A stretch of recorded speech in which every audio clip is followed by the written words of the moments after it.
Every year, the Nobel Prize in Economics honors some really groundbreaking work. But the 2025 prize, that one came with a bit of a head scratcher. So let's get into it. Let's unpack the story behind these winners and this really strange way they ended up sharing the award. Okay, so the official word came down. The 2025 prize went to three economists, Joel Mokyr, Philippe Aghion, and Peter Howitt. And what did they win for? Well, it was for their work on something absolutely massive: technological progress and how it fuels economic growth. I mean, we're talking about the engine of our entire modern world here. But here's where it gets interesting. Take a closer look at how they handed out the prize. It wasn't split evenly three ways. Nope. Joel Moyer got one entire half for himself. And the other half? That was shared between Aghion and Howitt. And get this, the three of them never even wrote a paper together. So, what's going on? What's the connection?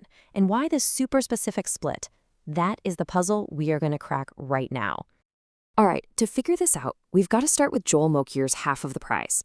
His work is all about figuring out the starting conditions, what you need to even get growth off the ground. Mokyr is an economic historian, right? So he looks back in time. He's asking this huge fundamental question: why did the Industrial Revolution, this massive explosion of progress, happen when and where it did? What was so special about Europe that allowed this fire to ignite there and not somewhere else? And his answer is fascinating. It's not just one thing, but this perfect storm of factors. First, you've got political fragmentation. See, Europe was a mess of competing states. Unlike, say, a giant unified empire like China, if you were an inventor with a crazy idea and your local prince didn't like it, you could just pack up and move next door. Your ideas couldn't be stamped out so easily. Then there was this incredible market for ideas. Think of it like a continent-wide internet for the intellectual elite, all communicating in Latin. They called it the Republic of Letters. Put those two things together, and what do you get? You get what Mokyr famously calls a culture of growth, this deep-seated belief that progress is not only possible, but it's something worth chasing. And this idea, especially in his book, A Culture of Growth, was just a total game changer. I mean, listen to what the great economic historian Deirdre McCloskey said about it. A brilliant book, impressively learned about how we got to where we are in the modern world. So that's the key takeaway from Mokyr. He figured out the foundations, the fertile soil that was needed before anything could even start to grow. Okay, so that's one half of the story. Now let's pivot to the other half of the prize. Let's talk about Philippe Aghion and Peter Howitt. If Mokyr found the fertile soil, these guys modeled the engine that runs in it. Now, Aghion and Howitt didn't invent their core concept from scratch. They built on this incredible idea from the legendary economist Joseph Schumpeter called creative destruction. And just listen to his words. He describes it as a process that incessantly revolutionizes the economic structure from within, incessantly destroying the old one, incessantly creating a new one. It's this idea that capitalism isn't some calm, stable thing. It's a permanent storm, a whirlwind of innovation that just rips through the old to make way for the new. So this idea of creative destruction was floating around, right? It was a brilliant metaphor. But what Aghion and Howitt did in their huge 1992 paper was, well, revolutionary. They were the ones who took Schumpeter's poetic idea and turned it into a formal mathematical model. They put the how into the equation, showing precisely how this destruction actually works as a nonstop engine for growth. And their model is this beautiful, simple cycle. Let's walk through it. Step 1. Innovation. Some company comes up with a breakthrough product. Think the first iPhone. They make a ton of money, basically a monopoly. Step 2. Incentive. All that cash sitting there is like a giant target.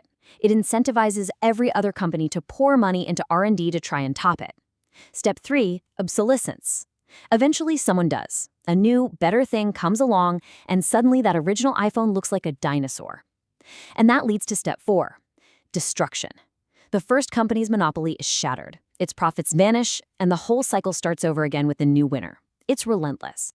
Okay, so we've got Mokyr talking about the historical setup, the culture of growth, and we've got Aghion and Howitt with this ruthless modern engine of creative destruction. So how on earth do these fit together? Are they even talking about the same thing? And the answer is, they're not in conflict at all. Not even a little bit. In fact, they are two sides of the very same coin. They're telling one massive story about progress, but they're just starting at different chapters. Look at it this way. Mokyr is asking the why question. Why did modern growth even begin? His focus is the historical preconditions, the culture of growth. Aghion and Howitt, on the other hand, are asking the how question. How does this growth keep going, day after day? Their focus is the economic mechanism, creative destruction. See? One is the origin story, the other is the sequel that never ends. And this is really the key to the whole thing, the aha moment. Here's the simplest way to put it. Mokyr identified the fertile ground. He explained how the soil was tilled for progress. And Aghion and Howitt, they built the model for the powerful, unstoppable engine that we planted in that ground. You absolutely cannot have one without the other. You need the soil and the engine to get the whole story. So, let's wrap this up. What's the big takeaway from all of this? This is why that prize was split the way it was. It wasn't some awkward compromise because they couldn't decide. It was a brilliant statement. The Nobel Committee was recognizing the entire system. They were rewarding both the person who explained the historical foundations and the team who modeled the modern mechanics. That's why Mokyr gets his half for laying the groundwork, and Aghion and Howitt share their half for blueprinting the engine. It makes perfect sense when you see it that way. So, what have we learned? 3 big things. First, from Mokyr, growth isn't magic. It needs a culture that actively values and protects new, often disruptive ideas. Second, from Aghion and Howitt, our modern economy runs on a brutal but effective cycle of innovation and obsolescence.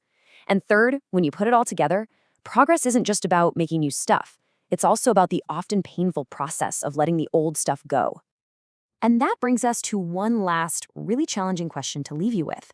If these Nobel laureates are right, if our prosperity really depends on this engine of creative destruction, then you have to ask yourself, what things that we cherish right now, what industries, what jobs, what ideas, are next on the chopping block? What has to be destroyed to make way for the future?